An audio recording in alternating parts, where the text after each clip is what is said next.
Wait. Right, so the Division G4, let me back up.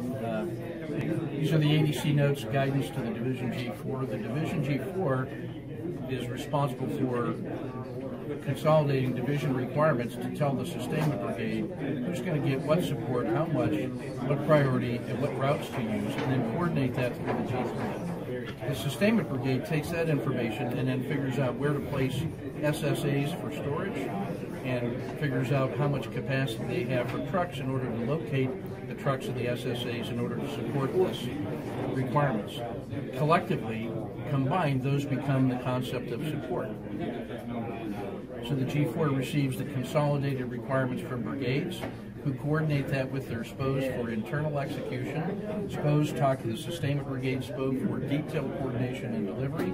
The G4 forwards the requirements to the core G4 info copies to the ESC and the sustainment brigade so that we can collectively figure all this stuff out. Moving to battlefield geometry, we have three major regions to consider. One of them is the wet gap crossing around the ARACs, which starts about 20 kilometers short of the river and goes about 30 kilometers past the river in order to ensure that we have cleared this of DS artillery. Once we get 30 kilometers past the river, DS artillery from the enemy can't range the river crossings, and this becomes a management problem of flowing units and trucks and resupplies in both directions over the crossing points. The wet gap crossing starts 20 kilometers short because enemy DS artillery defending the river can range this far, and so this becomes a tactical fight for division wet gap crossing.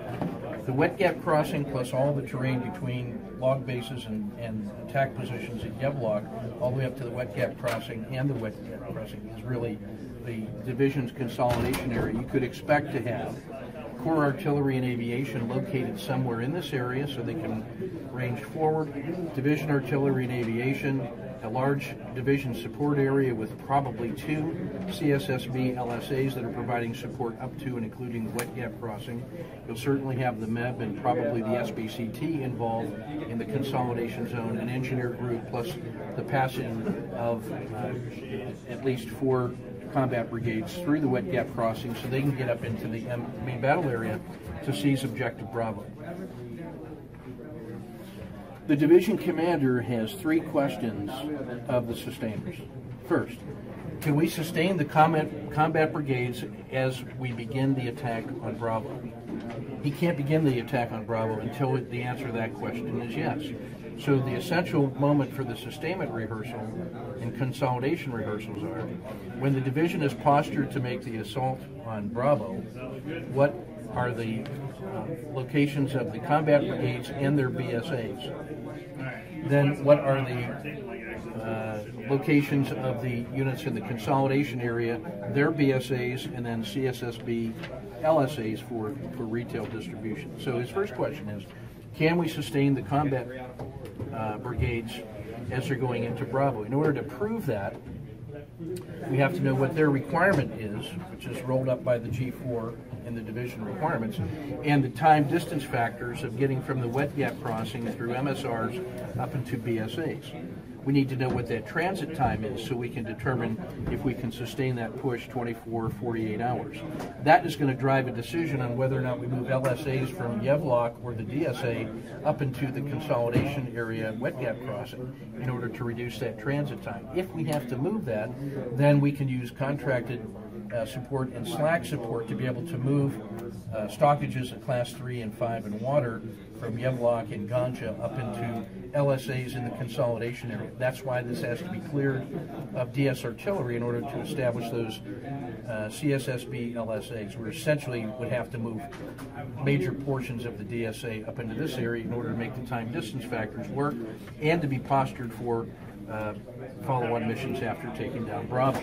So that's the first question. Can we sustain combat power of the brigades in Bravo, and that's a function of time distance on this site. Second, can we sustain units in the consolidation area while we are attacking Bravo? If we can't, then the consolidation area falls apart, and then sustainment to the lead brigades fails. So we have to show that we can sustain all the units operating in the consolidation area. That's a sustainment function.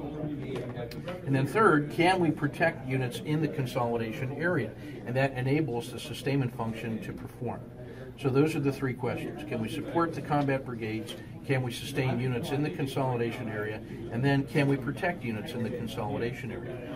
The answers to these next set of questions are crucial to being able to answer these. First, what are the control measures that we need to coordinate to ensure that we have proper mission command between the consolidation area and the MBA? What are those criteria? Is that behind the lead brigades, behind all the brigades? What's that control measure need to be? Second, do the LSAs need to move from Yevlok up to vicinity of the wet gap in order to make the sustainment to those brigades work?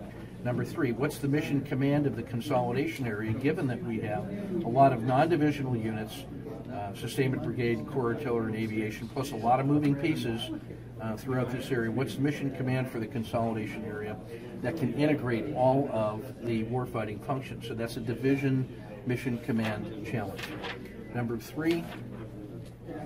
four, where are all the tenant units? Who are they, and how are we going to manage all of this terrain and ensure that with these limited locks that we are accounting for the size of units in SSAs? You get too consolidated and you're going to be a rocket box, and so we have to maintain dispersion. And can we manage that terrain so that everybody can perform their functions in the consolidation area and in support of the main battle area? Number five, what are the sustainment requirements in the BSA locations of the combat brigades so that we can make sure that we have managed that portion of the sustainment mission? And then number six, what's our posture going to be after seizing objective Bravo, which means what are our follow-on missions? Depending on what our follow-on missions are, if we're moving from Bravo to Charlie, then can we support to Charlie from LSAs that are up in here, which informs a decision about how and when we move from Yevlok up into this area. I assume we're going to have to go to restore the international border, and so at a minimum we have to get sustainment areas on the far side of this river to reduce the congestion and be able to support to Baku, to Bravo, to Charlie, or repositioning of the division's brigades. That concludes this briefing. Check.